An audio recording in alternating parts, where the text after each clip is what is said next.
오늘을 함께하며 여러분의 내일을 응원합니다. 성공예감 이대호입니다.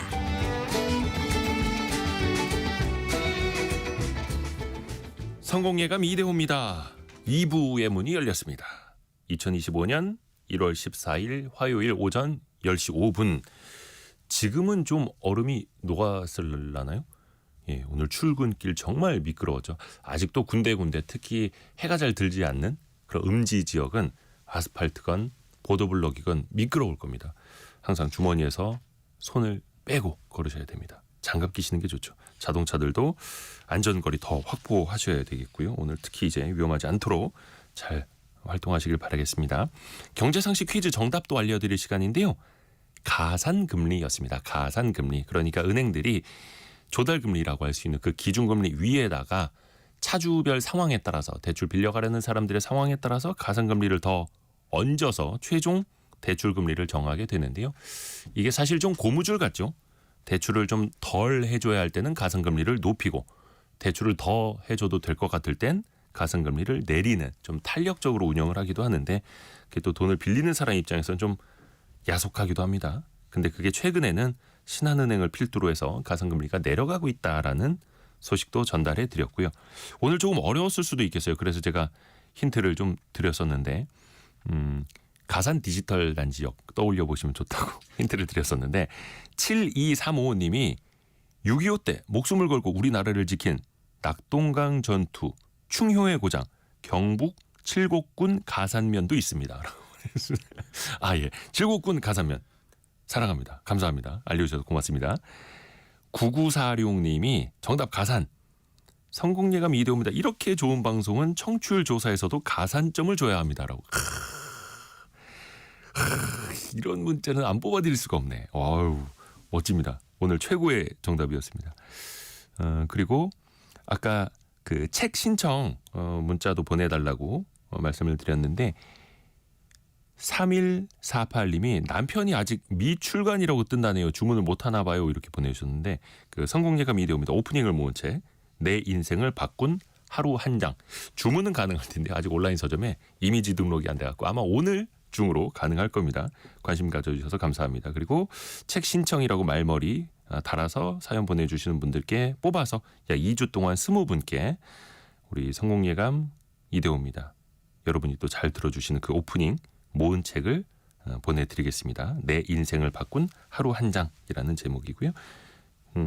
증시 상황 한번 보겠습니다. 오늘 나쁘지 않습니다. 코스피 코스닥 강보합 정도 가리키고 있고요. 코스피는 0.15% 오른 2493, 코스닥은 0.26% 오른 710 나타내고 있습니다. 오늘 시가총액 상위 종목들 LG 에너지솔루션, 삼성바이오로직스 1% 이상의 상승폭 가리키고 있고요. 오늘도 조선 관련주가 강세입니다. 아까 한화, 오션이 또 급등하는 모습을 보이기도 했었고 한국조선해양, 현대중공업 강보합 정도 나타내고 있기도 합니다. 삼성중공업도 1.7%, 미국에서 우리나라 조선업에 또 관심을 또 많이 갖고 있다 보니까 증시에서도 최근에 강세 흐름이 이어지고 있습니다. 코스닥 내에서는 시가총액 상위 1, 2, 3, 4위 종목까지 1%대 강세 보이고 있고요. 오늘은 로봇 관련주 또 반도체 관련주들이 좀 조정을 받는 흐름들 나타내고 있습니다. 반대로 또 엔터테인먼트 관련주들, 연예기획사들 오늘은 또 강세를 보이고 있고요. 원달러 환율은 1,465원, 1,466원 정도 왔다 갔다 하고 있습니다. 최근에 달러화 지수가 109포인트 넘어서 거의 110에 육박하고 최근 한 달 사이 한 2% 이상 달러가 추가 강세를 보이고 있는 것과 비교하면 원화는 추가 약세를 보이지 않고 있는, 상대적으로 잘 버티고 있는, 원화가 상대적으로 더 달러보다 최근에 한 2주 정도는 좀 더 강세를 보이고 있는, 진정되고 있는 원달러 환율, 이렇게 평가할 수도 있겠네요. 금값은 또 사상 최고치 기록하고 있습니다. 그래서 많은 분들이 금이라도 사둘 걸. 국제 금값이 온스당 2,680달러 선 나타내고 있거든요. 진짜 금값이 금값을 하고 있는 상황인 거죠. 그런데 정말 우리 생활에서 또 산업에서 빼놓을 수가 없습니다. 금의 활용도가 정말 높죠. 뿌리 깊은 제조업 시간에 재미있게 또 들어보시죠. 숭실사이버대 환경안전공학과 교수이자 SF 소설가인 곽재식 작가와 함께합니다. 안녕하세요. 안녕하세요, 곽재식입니다.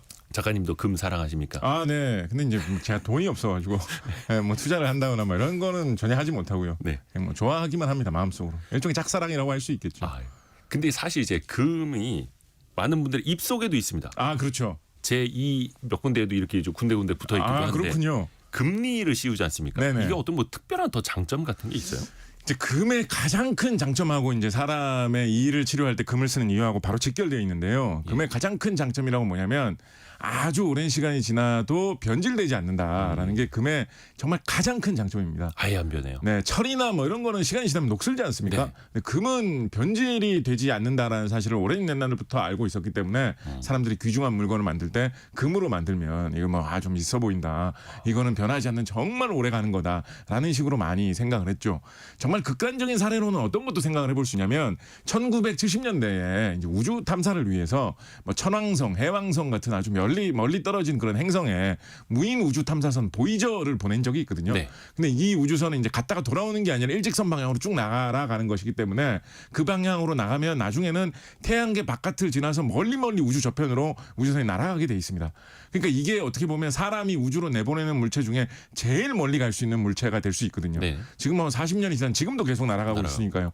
네, 그래서 거기다가 좀 재미삼아 네. 뭘 설치를 해뒀냐면 레코드판 같은 걸 하나 붙여놨어요. 레코드판 같은 네, 거. 그래서 혹시라 그러니까 이건 약간 그냥 재미삼아 붙인 거예요. 진짜로 기대한 건 아니고 혹시라도 정말 먼 세월이 지나가지고 네. 아주 멀리 이 우주선이 날아갔을 때 혹시 무슨 외계인이라도 이거를 발견을 하면 그 레코드판을 들어보면 뭐 세계 여러 나라 사람들이 인사하는 목소리라든가 뭐 이런 거를 들을 수 있도록 뭐 여러 가지 내용을 기록해 놓은 그런 레코드판을 붙여가지고 보냈거든요. 거기에 이제 한국 사람 목소리도 거기 기록해놨습니다. 오. 아, 신순이 선생님인가 하시는 분이 오. 안녕하세요 이렇게 인사하는 목소리도 야. 녹음을 해놨는데요. 그 레코드판 만들 때 뭐 레코드판 중 히트한 걸 흔히 뭐 골든 레코드 이런 식으로 말하는데 예. 이 골드 디스크라고 해가지고 정말로 금으로 아하. 진짜 금으로 레코드판을 만들어서 붙였어요. 붙이면서 이 금으로 만들었기 때문에 변질이 안 되기 때문에 최소한 10억 년 정도는 버틸 거다라는 생각으로 우주선에 붙여가지고 지금도 우주의 저편을 날아가고 있거든요. 그래서 그 정도로 금이 변질이 잘 안 됩니다. 우주에서도 변질되지 않는 거예요. 그렇습니다. 금이 이렇게 변질되지 않는 이유는 다른 말로 하면 어떤 딴 물질과 함께 반응을 일으키지 않는다. 아무 반응 없이 가만히 있다라는 뜻이거든요. 그렇기 때문에 사람의 입속에 집어넣어도 사람의 몸하고도 뭐 아무런 반응을 일으키지 않을 뿐더러 네. 뭐 각종 이상한 뭐 음식을 먹는다, 뭐 술을 먹는다, 약을 먹는다, 커피를 마신다, 별의별 걸 다 먹어도 그거하고 반응을 해가지고 이 금리를 만든 성분이 변질되지 않기 때문에 오래 간다는 생각으로 이제 금리를 만들어서 넣은 것이죠. 인체도 무해하고. 그런데 이제 이 금리의 또 다른 뭐랄까요, 좀 뭐 문제점이랄까요, 이런 걸 생각을 해보면 문제점이요. 금은 순수한 금 같은 경우에는 이 좀 무르거든요, 물렁물렁하거든요. 네네네. 예, 그래가지고 보통 금리는 순수한 금으로 하는 경우는 극히 드물고요. 아하. 보통 금하고 뭐 은이라든가 뭐 다른 걸 좀 섞어가지고 하는 경우가 많습니다. 크라운 씌우실 때 금으로 하시면 그때는 좀 금이 많이 들어가고요. 그렇죠. 그때는 금 한 80% 정도까지 금을 쓰고 다른 경우 같은 데는 좀 딱 더 튼튼해야 된다라고 해가지고 뭐 은을 좀 많이 쓰고 금을 한 40%까지 적게 쓸 때도 있는 그런 방식으로 활용을 하는데 이게 이제 물렁하다라는 게 또 반대로도 장점도 좀 될 수가 있는 게 이 모양에 맞춰가지고 사람 이에 딱 맞게 가공을 해가지고 넣을 때 이게 너무 튼튼하고 가공이 안 되면 만들어서 넣기가 되게 불편하잖아요. 그렇죠. 근데 금은 상대적으로 잘만 하면 좀 물렁하게 쓸 수가 있기 때문에 그것도 장점이 돼가지고 사람의 이 금리를 만들 때 이런 금 소재를 쓰는 그런 이유가 되었던 것이죠. 형태도 예쁘게 사람에 어울리게 다 잘 만들어낼 수도 있고 네. 그 크라운 같은 거 한번 떨어지면 정말 속상하죠. 네. 돈 다시 들어야 되고. 그렇습니다. 이 금 같은 경우에 다른 의료 분야에도 최근에는 굉장히 많이 각광받게 쓰이는 용도가 있는데요. 네. 이거를 뭐 그런 식으로 실제로 공장에서 만들지는 않는데 우리가 이제 상상하기 편하게 금 가루를 낸 다음에 그 가루를 계속 빻고 또 빻고 곱게 갈고 해가지고 정말 가느다란 아주 고운 그런 금가루를 만든다라고 생각을 해가지고 네. 금가루가 거의 눈에 보이지 않을 정도로 한 100만 분의 1mm 단위 정도로 그 굵기를 재야질 정도로 가는 금가루를 만들면 그 정도로 가는 금가루를 금 나노 입자라고 하거든요. 네. 실제로 현장에서 막 가는 방식으로 금가루를 만들지는 않는데 그 정도로 고운 금가루를 만들면 그거를 금 나노 입자라고 합니다. 나노미터라는 게 이제 100만 분의 1mm를 말하는 것이기 때문에 이 금 나노 입자 같은 경우에는 어떤 특징이 있냐면 일단은 크기가 크기가 굉장히 작기 때문에 네. 이게 무슨 세포 한 조각이나 바이러스 한 조각하고 달라붙을 정도의 아주 가느다란 그런 크기가 됩니다. 예. 일단 그게 일단 특징이고 그 다음에 또 다른 특징이 뭐냐면 이 금가루를 이렇게 가늘게 빻아놓으면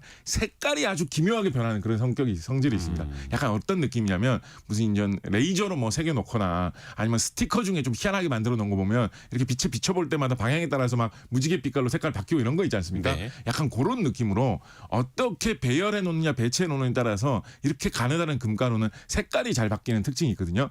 그래서 요거를 가지고 의료 기기 중에 색깔이 우리가 필요할 때마다 딱 바뀌면 좋을 만한 그런 거를 만들어 가지고 쓰는데 뭘 만들까요? 우리가 한동안 정말 많이 소비했던 제품입니다. 뭘 만들까요? 의료기기 중에 네. 어떤 뭐 테스터기 같은 거. 그렇습니다. 이 색깔 바뀌는 거. 코로나19 신속 진단 키트 할 때 그 빨간 줄 2개 생기면 뭐 코로나 걸렸다 뭐 하던 그거 네네네네. 대부분 다 한 번쯤 사용해 보신 경험 있지 않습니까?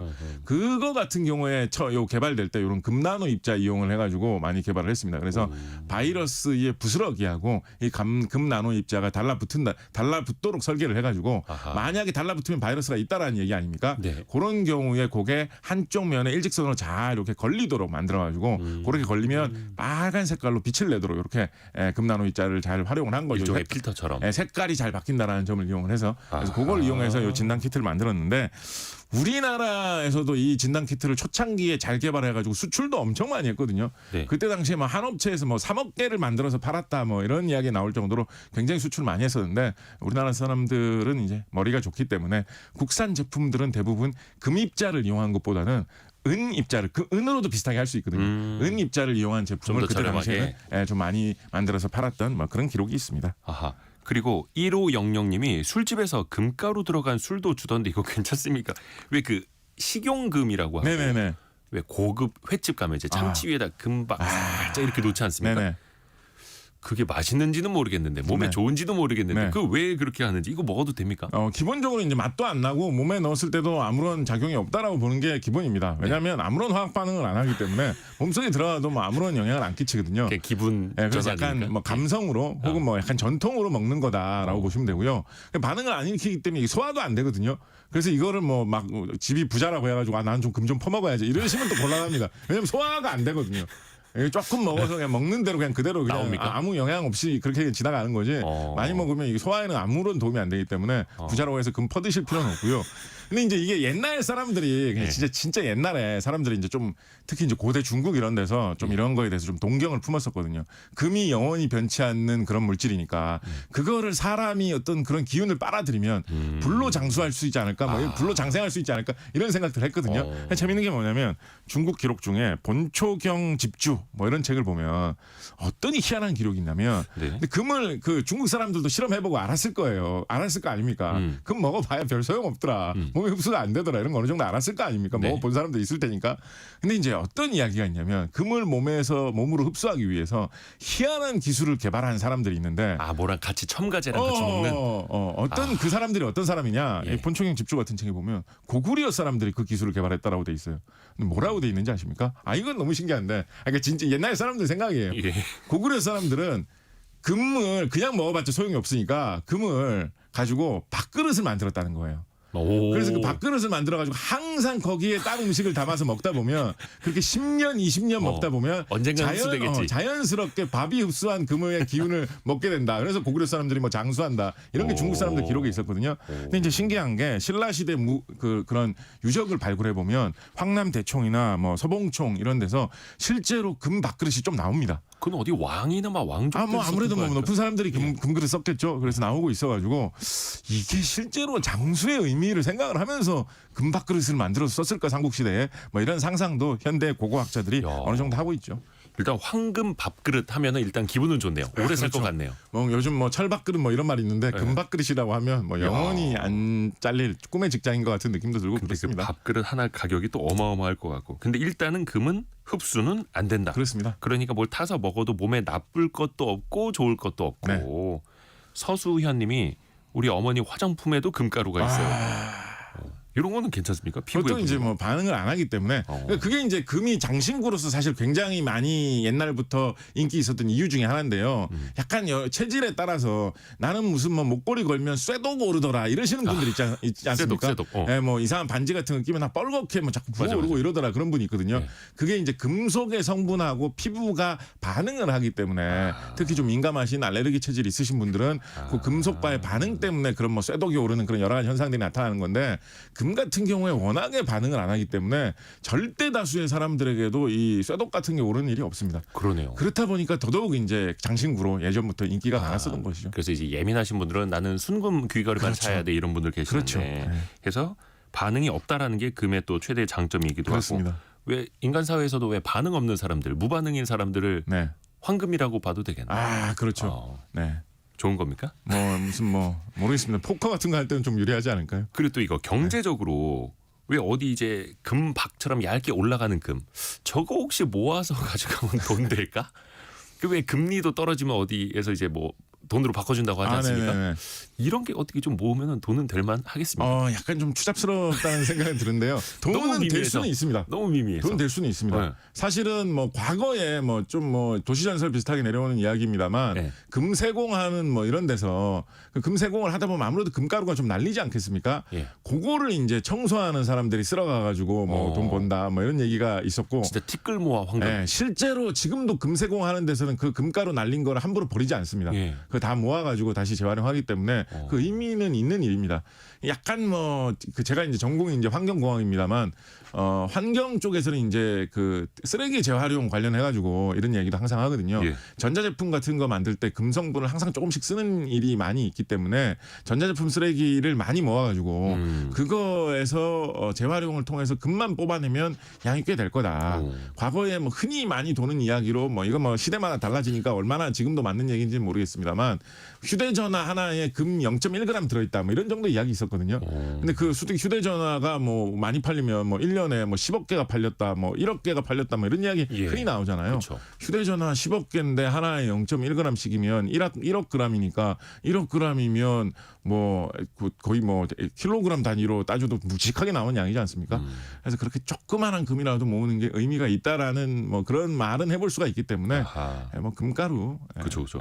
그래서 그런 생각해볼 수는 있겠죠. 티끌 모아 황금이 될 수도 있는 거고 그리고 또 그 전자제품 안에도 금이 숨어 있는데 그것도 이제 폐기하면은 전자회로 기판 같은 거 이제 모아 가시는 분들 계시잖아요. 그렇습니다. 네. 그게 도시광산 산업이라고도 그렇죠. 하고 네. 거기서 뭐 구리나 네. 금 같은 것도 네, 보통 이제 도시광산 나오고. 산업에서 이제 구리가 제일 쉽게 좀 뽑아내서 쓸만한 거고요. 금은 사실은 막 그렇게 뭐 많이 주목받는 것은 아닙니다만 그래도 이제 예전부터 많이 나오던 이야기죠. 그렇죠, 그렇죠, 그렇죠. 그 작가님 반지 차고 계시네요. 네네네. 금반지입니까? 네, 요 순금 아니고요. 예. 한 75% 정도의 금입니다. 75%면은 18K라고 그렇습니다, 하나요? 그렇습니다. 네. 어떤 차입니까? 18K, 24K 이것도 항상 헷갈립니다. 예, 이게 이제 K라는 말이 캐럿이라는 말에서 온 건데요. 캐럿이라는 말은 캐럿이라는 말에서 온 거거든요. 그 캐럿이 다이아몬드 캐럿 할 때도 똑같은 거예요. 같은 뿌리에 있는 말이고요. 캐럿이라는 말에서 온 건데 이게 이제 우리나라에서는 이제 콩 먹으면 흔히 이제 콩나물콩, 뭐 대두라고 하는 그런 콩 먹지 않습니까? 네네네. 근데 콩도 뭐 강남콩도 있고 뭐 팥도 있고 콩 종류가 여러 가지가 있는데 중동 지역에서 한때 많이 먹던 콩 중에 캐럿콩이라는 게 있었습니다. 아, 콩 이름이. 캐럿 나무라는 우리나라에서는 콩 먹는다라고 하면 이제 나무에서 콩이 열린다라는 생각 좀 하기 어려운데 이 캐럿이라는 콩은 나무에서 열리는 좀 특이한 콩이 있거든요. 그럼 비읍 받침 캐럿. 캐럿 콩이라는 게 있었는데 이게 한 손에 콩을 쥐면 한 24개 정도가 들어왔대요. 옛날 사람들이. 그래서 뭔가 조그만한 거에 무게를 잴 때 24개의 캐럿 콩을 기준으로 옛날에 중동 사람들이 많이 따졌다라고 합니다.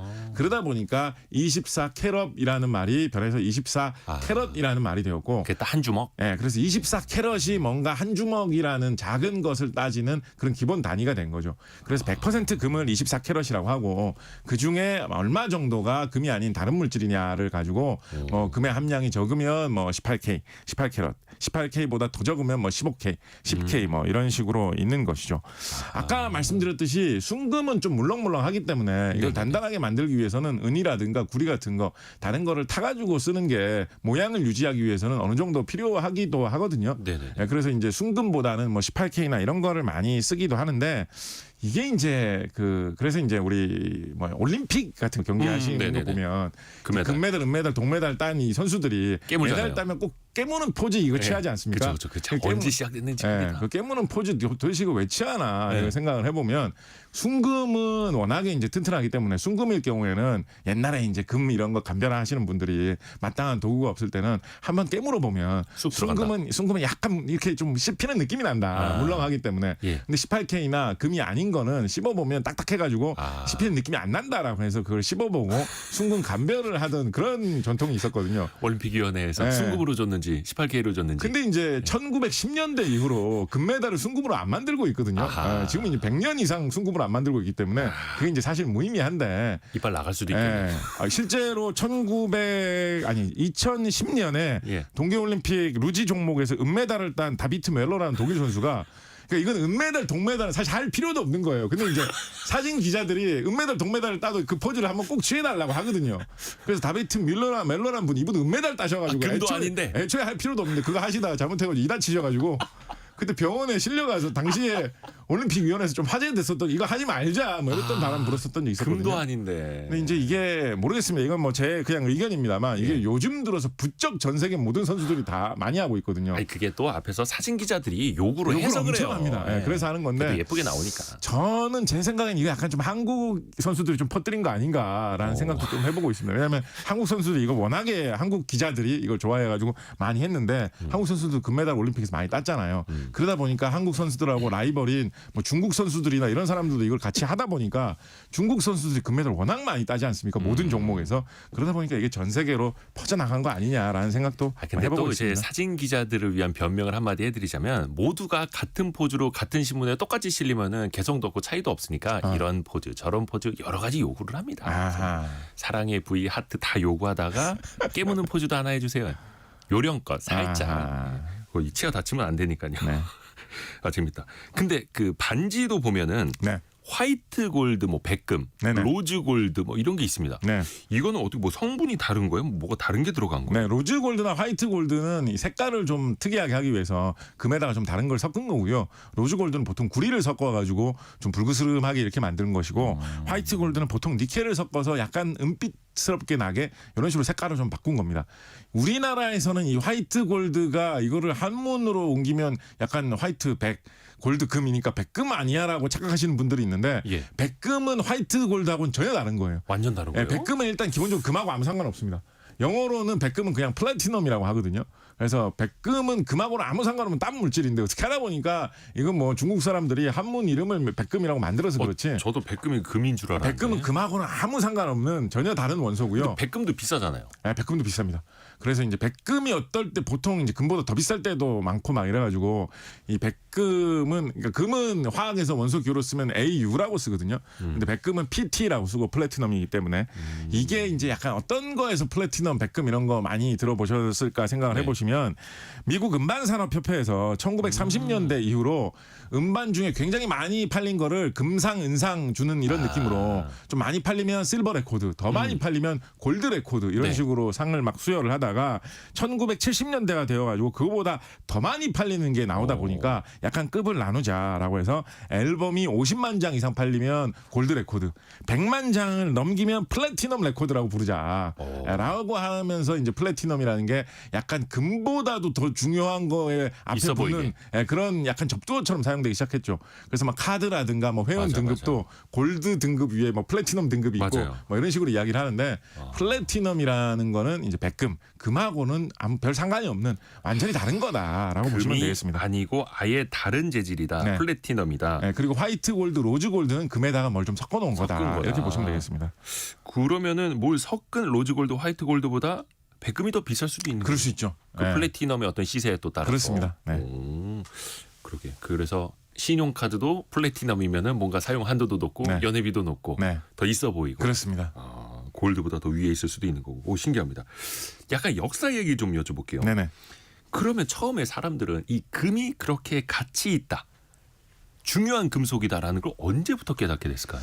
이게 공학적으로 발견된 사례로 따져보면 뭐 불가리아 이런 동유럽 쪽에서 선사 시대부터 금으로 된 장신구가 발견된 사례가 있다라고 하거든요. 선사 시대부터. 네, 그래서 뭐 좋게 지금으로부터 한 6,000년 전부터도 사람들이 금장신구는 귀하게 생각을 했다라는 추정을 고고학자들이 하고 있습니다. 예. 그로부터 한 1,000년 정도 지난 한 4,000년 전, 5,000년 전 정도의 고대 이집트에서 금 유물이 뭐 많이 나오고 있기 때문에 어떻게 보면 사람들이 처음으로 귀중하게 생각했던 원소가 금이라고 금속 원소가 금이라고 할 수 있을 정도로 아주 옛날부터 어떻게 보면 보물 중에서 사람들이 처음 보물이라고 인식하기 시작한 게 금이라고 할 수 있을 정도로 아주 오래된 그런 물건이죠. 생각을 해보면 아까 말씀드렸던 대로 뭐 변질이 잘 되지 않고 사람 반응을 안 하기 때문에 사람 몸에 달라붙어도 뭐 해가 없고 이런 것 때문에 귀하게 생각한 것도 있거니와 아까 그 올림픽 금메달리스트들이 뭐 금메달 깨무는 이야기 말씀드렸습니다만 이게 물렁물렁하다는 얘기는 그만큼 가공이 잘 된다는 이야기지 않습니까? 그래서 이제 우리가 그런 음식에다 금 이런 거 넣는 이유도 이게 반응을 안 하기 때문에 안전해서 그런 것도 있지만 금을 아주 가늘게 얇게 펴면 네. 그래서 아주 가느다란 금박을 만들면 그렇죠. 정말 약간의 금으로도 꽤 널찍하게 종이장보다도 훨씬 얇게 만들 수 있거든요. 더 많아 보이게. 네, 꽤 널찍하게 금박을 만들 수가 있습니다. 예. 가공이 잘 돼서 그렇거든요. 금이 이렇게 얇게 펴지는 그런 성질을 연성이라고 하는데 이런 식으로 이용을 하면 가공하기도 되게 편리하기 때문에 여러 가지 다양한 모양을 정교하게 만들기가 좋아가지고 고대로부터도 장신구로 많이 사용되었던 것이죠. 이게 금이 얼마나 가공이 잘 되냐라는 거를 좀 이야기하기 위한 좋은 그런 지표가 하나가 있는데요. 네네네. 좋은 지표, 좋은 기념비였던 것이라는 게 하나 있는데요. 지금은 이제 그게 아닌데 2010년대 초기 이전까지만 해도 그 우리나라에서 그때는 이제 그 고층 빌딩이 많이 없었으니까 우리나라의 높은 고층 빌딩 하면 이제 대표적으로 이제 여의도에 있는 랜드마크가 하나 있었죠. 63빌딩. 63빌딩 같은 경우에 금빛. 63빌딩 지나가면서 보시면 약간 금빛으로 번쩍거린다 그렇죠, 이런 느낌 들 때 있잖아요. 어릴 적엔 진짜 그거 다 금인 줄 알았어요. 근데 이제 그게 그렇게 틀린 생각 아닙니다. 그래요? 2010년대 초에 리모델링 하기 이전에는 예. 실제로 63빌딩 유리판에 금을 약간 썼었어요. 63빌딩 유리창에 이제 금이 반사를 잘하지 않습니까? 또 그렇죠. 햇빛을 광택이 좋으니까 그래서 이제 너무 강한 햇빛이 들어오지 못하도록 하는 그 성능을 유리판에 주기 위해서 유리판에 아주 약간의 금을 사용을 해가지고 그 63빌딩 유리판을 다 사용을 했었습니다. 근데 그 금을 다 모아도 그 금 양으로 따지면 그렇게 비싸지는 않아요.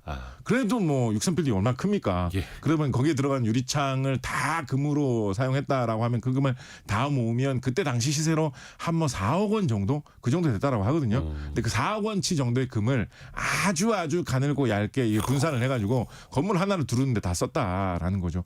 그래서 이야. 그때 당시의 소식을 보면 그때 2010년대 리모델링을 하면서 유리창을 다 바꿨거든요.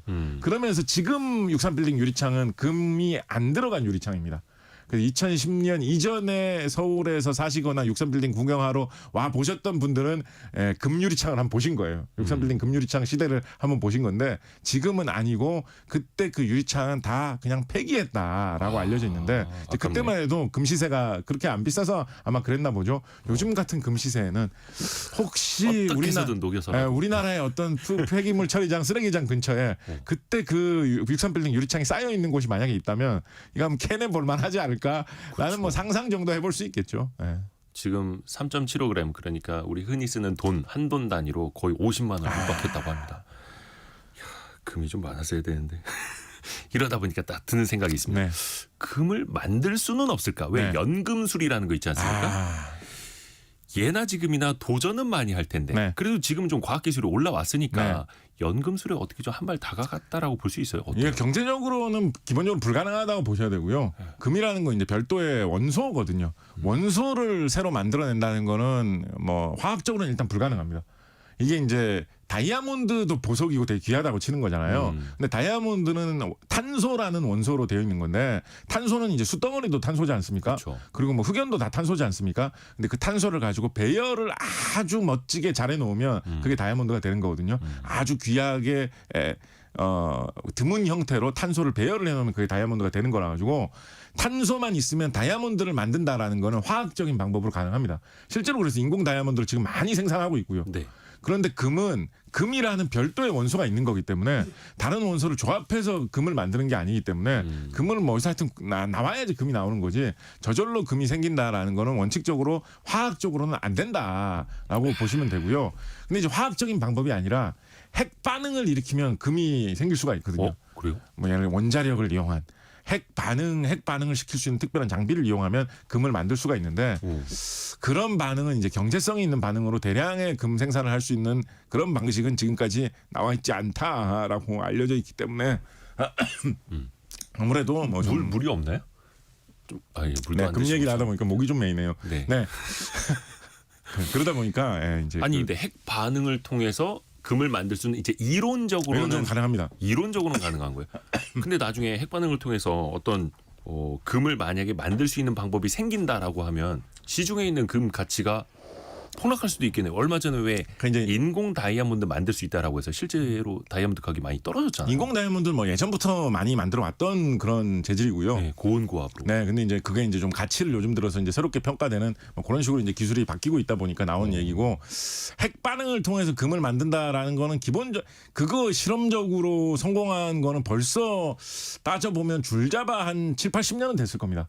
처음에 실론적으로 이론상 이게 금이 핵 반응을 통해서 만들어진다라는 거를 실험했다라는 게 처음 나온 거는 벌써 꽤 많은 시간이 지났는데 그 후로 원자력 기술이 얼마나 많이 발전했습니까? 그렇지만은 금이 대량 생산될 정도의 핵 반응을 뭐 이 어떤 뭐 평범한 시설에서 만들어낸다라는 거는 아직까지 뭐 길이 보이지는 않기 때문에 그거는 뭐 원칙적으로 안 되는 것으로 걱정이 생각을 너무 하고 많이 앞서갔네요. 금도 없으면서. 류진현님이 목이 메일 수밖에 없다고 금 좀 사둘 걸 하고 저와 같은 생각이시군요. 공감. 예, 공감.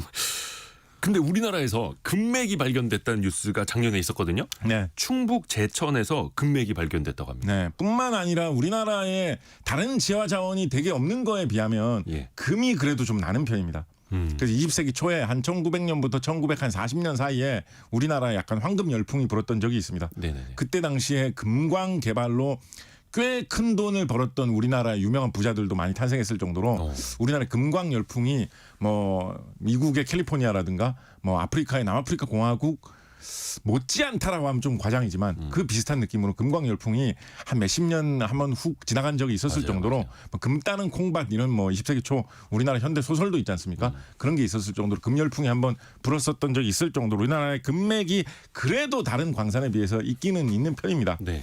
그래서 뭐 심심하면 이런 소식 조금 나옵니다. 우리나라의 어느 뭐 지역에서 새로운 금광이 뭐 금맥이 발견되었다 이런 이야기가 조금씩 나오고 있고요. 지금도 금 캐는 광산이 있기는 있어요. 예를 들어서 뭐 좀 많이 모여 있는 곳이 전라남도 해남군 쪽에 금 캐는 광산이 있는 산이 뭐 한 두 군데 정도 아주 오래 전부터 한 몇십 년 전부터 꾸준히 영업해 오던 그런 곳이 있습니다. 제가 알기로 초창기에는 캐나다 쪽에 그 광물 그런 거 사업하는 회사가 투자해 가지고 찾아내서 생산을 개시하다가 지금은 뭐 주인이 여러 번 바뀐 걸로 알고 있는데 이런 곳에서 지금도 아마 조금씩 생산하고 있는 걸로 알고 있고요. 금 광산이 지금도 있다. 네, 그래서 우리나라 어떻게 보면 이제 전라남도 해남이 어떻게 보면 우리나라에서는 약간 골드타운 이렇게 부를 수 있는 곳이겠죠. 이런 곳에서 생산되는 금 양이 1년에 다 모아보면 한 1톤 좀 안 되는 양으로 한 몇백 킬로그램 정도 되는 양 뭐 이 정도 생각을 해볼 수 있을 것 같습니다.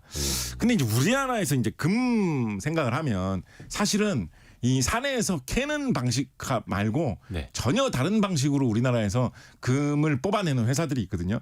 전혀 다른 방식으로. 네, 산에서 금을 캐가지고 금을 얻는 게 아니라 어디 뭐 강물에서 사금 캐는 거 이런 거 아니고요. 그런 거 우리나라에도 사금도 나긴 나거든요. 근데 그거 말고 전혀 다른 방식을 택한 그런 곳들이 있는데 지난 시간에 이제 우리 이 뿌리 깊은 제조업 시간에서 말씀드린 것 중에 그 아연 산업이 우리나라에서 굉장히 발달했다라는 말씀 드린 적 있지 않습니까? 그러니까 아연 산업이라는 게 결국은 아연이 든 돌을 수입을 하거나 캐와가지고 거기에서 약품 처리를 하고 잘 녹이고 해가지고 거기서 이제 아연을 이제 녹여내는 거잖아요.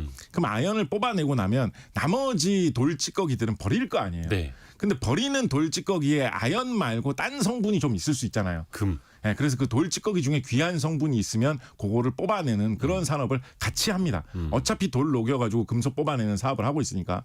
그래서 우리나라의 아연 뽑아내는 공장이 이제 큰 게 울산에 있는데 울산에서 이제 아연을 이렇게 돌에서 뽑아내면 1년에 한 몇십만 톤씩 뽑아내잖아요. 네. 그러면 그 버리는 돌 찌꺼기 어떻게 보면 이게 돌 찌꺼기 쓰레기 재활용하는 산업이죠. 이것도 생각을 해보면 그 버리는 돌 찌꺼기에서 아주 조금 들어있는 금을 뽑아내는데 이 아연을 수십만 톤을 뽑아내다 보니까 거기 돌 찌꺼기에 남아있는 금만 뽑아내도 1년에 제가 지금 기사에서 확인해 본 걸로만 따지면 2023년인가 2022년인가 2024년 4월에 언론 보도를 보면 대충 연 9톤 정도의 금을 뽑아낸다라고 와. 이야기하거든요. 이 회사에서 많이 뽑아낼 때는 10톤 넘길 때도 있습니다. 금을요? 네. 아연을 수십만 톤을 하다 보니까 그 아연 뽑아내고 남은 찌꺼기에서 9톤, 10톤 금을 뽑아내거든요. 그래도 괜찮네. 우리나라 산에서 금 캐는 거에 10배를 아연 뽑아낸 돌 찌꺼기에서 이 공장에서 뽑아내고 있는 거죠. 더군다나 이걸 능가하는 회사도 우리나라에 있는데 그러니까 이 생각을 해보면 돌에서 뭐를 뽑아내는데 그 남은 돌 찌꺼기에서 금도 뽑아낼 수 있다라고 하면 그 돌에서 뭘 뽑아내는 양을 많이 하면 많이 할수록 그 돌 찌꺼기에서 금 뽑아낼 수 있는 확률도 늘어날 거 아니에요. 그렇죠. 그러니까 아연보다 뭘 더 많이 뽑아내는 회사는 금도 더 많이 뽑아낼 수도 있잖아요. 그죠? 우리나라의 아연 말고 세계 한 2, 3위급 되는 정도 규모로 금속 뽑아내는 공장 또 운영되고 있는 게 이것도 마찬가지로 이제 울산에 큰 공장이 있는데 네. 구리 동 뽑아내는 전기동이라고 하는 순도가 높은 구리 뽑아내는 공장이 우리나라에 또 되게 큰 규모의 공장이 있습니다. 네네네. 여기서도 구리를 뽑아내고 남은 그 버리는 돌 찌꺼기에서 금 있으면 금 뽑아내거든요. 여기는 뭐 많이 뽑아낼 때는 거의 뭐 1년에 한 40톤 가까이도 뽑아냅니다. 금을요? 네, 금을. 그러니까 그렇게 많이 나와요? 구리도 몇십만, 그래도 구리 몇십만 톤 하기 때문에 한 40톤 가까이 금을 뽑아내요. 이거 엄청난 양. 여기 이런 회사들이 요즘에는 뭐 금 뽑아내가지고 금 장사로만 뭐 1조씩 뭐 이렇게 하거든요. 몇 조 합니다. 예, 금장사로만. 그래서 우리나라에서 이런저런 방식으로 이 공장에서 예. 기술력으로 말하자면 이 뭐 쓰레기 속에서 금 뽑아내는 거죠. 이 작업으로 뽑아내는 금을 다 합쳐보면 많이 나올 때 1년에 50톤 이상도 만들어내거든요. 세계적으로 금이 많이 난다라고 하는 나라가 남아프리카 공화국 같은 나라가 유명하잖아요. 네. 남아프리카 공화국 같은 경우에 작년 재작년 통계 보면 1년에 한 100톤 정도 금 뽑아내거든요. 열심히 산에서 금을 캐가지고. 근데 우리나라에서는 공장에서 기계를 돌려가지고 금광에서 산을 안 캐면서 기술의 힘으로 남아프리카 공화국 한 절반 정도 되는 금을 그러니까 울산이 약간 골드 시티인 거죠. 어떻게 보면 그러네요. 엄청난 양의 금을 찍어내고 있는 어떻게 보면 한국이 금 산업이 세계적으로 이 기술 때문에 어떻게 보면 공장 노동자들의 이 실력 때문에 뛰어난 수준으로 발달되어 있다라는 이야기를 해볼 수가 있겠죠. 그 아연이나 동재련 공장이 그야말로 금맥인 곳이네요. 그렇죠. 부산물로 그렇게 많은 금이 나온다라는 거니까요. 요즘 같이 금 시세가 높을 때는 이런 회사들이 본업 말고 이 금장사로도 이거 쏠쏠하다라는 말이 이제 절로 나오는 상황이고요. 조금 뭐 이상한 이야기 하나 갖다 붙여가지고 좀 해보면 네. 옛날에 한 뭐 수백 년 전에 유럽에서 많이 돌던 재미난 전설 중에 남아메리카의 어딘가 정글 속의 깊은 곳에 가보면 엘도라도라고 하는 전설의 황금 도시가 있다. 네네네네. 거기 가면 금이 엄청나게 쌓여 있다라는 그런 전설이 많이 돌아서 유럽의 탐험가들이 남아메리카로 엄청 들어가가지고 많이 돌아다녔는데 결국 엘도라도를 찾은 사람들은 없고 뭐 모험을 하다가 아까운 목숨만 뭐 날렸다 이런 이야기 많이 유행하지 않았습니까? 예.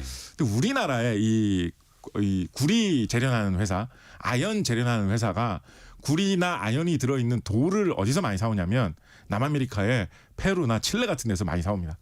어떻게 보면 엘도라도를 있는 거네요. 엘도라도를 이 울산에 있는 이 기술 기업의 이 기술자들이 지금 찾아낸 거죠. 어떻게 보면 그게 엘도라도가 있었는데 그냥 황금이 펼쳐진 곳이 아니라 땅속 깊숙이 있었던. 딴 금속 원소들 사이에 이렇게 끼어서 금이 있었던 건데 그거를 기술의 힘으로 울산에 있는 공장에서 한국인들이 지금 뽑아내고 있게 되었다. 울산이 엘도라도. 울산이 엘도라도죠. 어떻게 보면 그런 느낌입니다. 네. 아니 그러면은 제가 기사에서 보니까 그 금맥에서 캐낸 돌 중에서 1톤에 금이 5g만 있어도 수익성이 나온다라고 하더라고요. 그렇죠, 그렇죠. 근데 그건 어떻게 뽑아내는 거예요? 그 1톤에서 5g을. 일단 좀 고전적인 방식으로 만드는 과정을 말씀을 드리면요. 예. 일단 돌을 빻습니다. 금 들어있는 돌을 일단 갈게 갈아내고. 빠릅니다. 그래서 예. 모래처럼 만듭니다.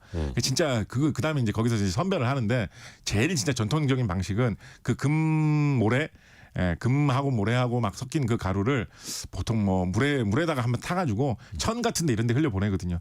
그럼 모래 가루는 좀 가볍고 금 많이 있으신 분들은 아시겠지만 금은 무겁지 않습니까? 그래서 그 금 모래에 금이 좀 함량이 높을수록 좀 무겁게 좀 걸립니다. 그래서 그 무겁게 걸린 부분만 모래가루는 필요 없으니까 그건 버리고 무겁게 걸린 그 가루만 따로 모아가지고 그거를 가지고 이제 녹여가지고 거기서 금을 빼내는 그런 식으로 이제 작업을 하는데요. 그냥 그 뭐 무작정 이렇게 뭐 빼내려고 하면 잘 안 되기 때문에 보통 거기다가 이제 납을 좀 넣어가지고 네네. 납하고 같이 이렇게 섞어가지고 온도를 올리면 납에 이제 금이 좀 녹아 나오거든요. 그렇게 해가지고 싹 그 걸러낸 다음에 한번 빼낸 다음에 납으로 약간 붙여내는 그렇죠. 거예요. 그 다음에 납을 나중에 다시 한번 제거하는 방식으로 그런 식으로 이제 금을 뽑아내는 방식으로 이제 사용을 그 금광에서도 금을 뽑아내는데 근데 이제 아까 말씀드렸던 아연이나 구리 재련하는 업체에서는 이미 아연이나 구리를 뽑아내기 위해서 여러 가지 약품과 기술 공정을 이용을 해가지고 그 돌에서 금속만 뽑아내는 그 시설이 이미 있잖아요. 그거를 활용해서 이제 구리나 아연 같은 주제품 말고 부산물인 금도 잘 뽑아내보자라는 식으로 해서 어떻게 보면 좀 더 수월하게 금을 얻어내고 있는 것이죠.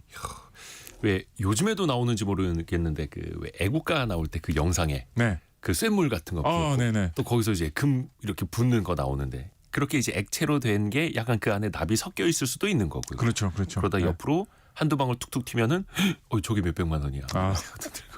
그래서 납 같은 건 이제 없애도록 이제 잘 그쵸, 관리를 또 해야지 나중에. 순도가 높은 24K 금이 되는 거죠. 야, 오늘 진짜 금의 역사부터 해서 금을 재련하는 방법 또 금이 어떻게 쓰이고 있는지 또 먹어도 되는지 정말 입체적으로 많이 들었습니다. 감사합니다. 벌써 끝날 시간인가요? 그렇게 됐네요. 아하, 10시 45분이네. 아쉽네요. 아이고 벌써 할 이야기 아직 더 있는데 아쉽네요. 그러니까 기침 몇 번 하다 보니까 시간이 다 지나갔네. 곽재식 작가였습니다. 고맙습니다. 감사합니다. 라디오 정보센터 다녀옵니다. 윤석열 대통령에 대한 2차 체포영장 집행을 앞두고 경찰과 고위공직자범죄수사처 대통령 경호처가 오늘 아침 3자 회동을 했습니다. 비상계엄 공조수사본부는 경호처에 안전하고 평화적인 영장 집행을 위해 협조해달라고 요청하고 답변을 기다리는 중이라고 전했습니다.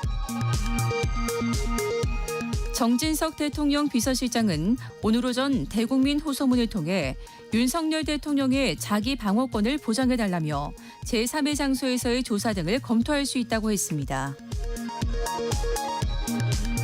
더불어민주당 박찬대 원내대표는 체포영장 집행 과정에서 불미스러운 일이 생긴다면 모든 책임은 최상목 대통령 권한대행이 져야 한다고 밝혔습니다.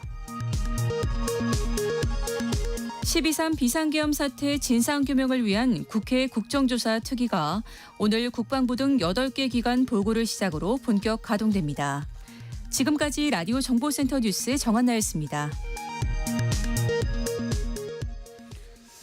기상 예비특보가 내려진 게 있네요. 오늘 밤 9시 기준으로 해서 평창 지역, 강원 중부 산지 지역에 한파 경보가 발효될 예정입니다. 특히 이제 강원 지역 오늘 밤부터 더 많이 추워진다는 거죠. 부득이 이제 외출할 일이 있으실 때는 꼭꼭 싸매고 다니셔야 됩니다. 체온 따뜻하게 유지하시길 바라겠고요. 지금도 아마 이제 어디 햇볕 안 드는 응달 지역은 또 아직도 미끄러울 수 있으니까요. 미끄러움 사고, 낙상 사고 없으시길 바라겠습니다. 자, 애프터 서비스 시간 유혜진 리포터 함께합니다. 안녕하세요. 네, 안녕하세요. 청취자분들의 질문 들어볼까요? 네, 1920님. 임시 공휴일은 5인 미만 사업장은 해당이 없다던데 제 사업장은 공동사업자 3명이 각 주 2일씩, 직원 3명이 주 5에서 6일 정도 일을 합니다. 이 경우 상시 근로자 수 5인 미만 사업장일까요? 하고 문자를 보내주셨는데요. 이기쁨 노무사에게 자문을 구해봤습니다. 상시 근로자 수는 근로기준법을 적용할 사유가 생긴 날 이전 1개월 동안 일한 근로자 수를 실제 영업일로 나눠서 산정하는데요. 단 평균값이 5 이하라고 무조건 5인 미만은 아닙니다. 예를 들어 평균은 4.5명인데 5인 이상 일한 영업일이 전체 영업일의 반 이상이면 5인 이상 사업장이 됩니다. 그리고 근로자 수에서 대표는 제외되고 정직원, 단시간 근로자, 일용직 근로자 등 모두 포함되는데 파견 근로자는 빠지고요. 3인이 공동사업자라면 직원 3명만 근로자이니 5인 미만 사업장입니다. 5인 미만 사업장을 계산하는 것도 복잡하네요. 네, 이게 복잡하더라고요. 다음 질문은요. 네, 어제 퀴즈 정답이 분양이었는데요.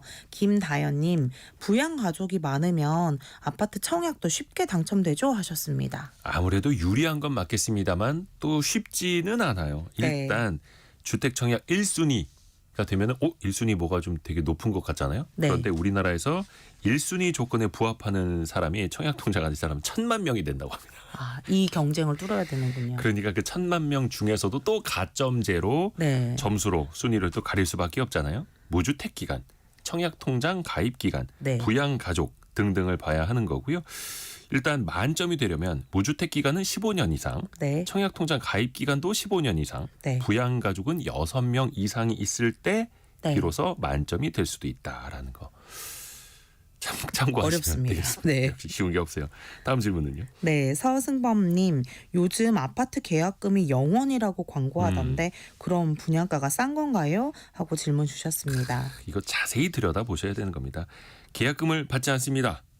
분양하니까 청약하세요. 네, 계약하십시오라고 하는데 일단 계약금은 보통 이제 분양가는 계약금, 중도금, 잔금 이렇게 네. 구분이 되지 않습니까? 중도금이 한 60%로 제일 많고 네. 잔금이 20-30% 정도 되고 보통 네. 계약금이 1-20% 정도 되는데 네, 그 1-20%인 계약금이 0원이다라는 네. 거겠죠. 그러면 그게 중도금으로 넘어가든지 네. 잔금으로 넘어가겠죠. 안 받는다라는 건 아닐 테고요.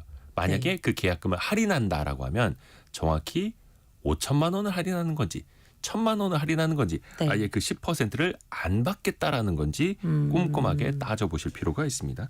하나만 더 들어볼까요?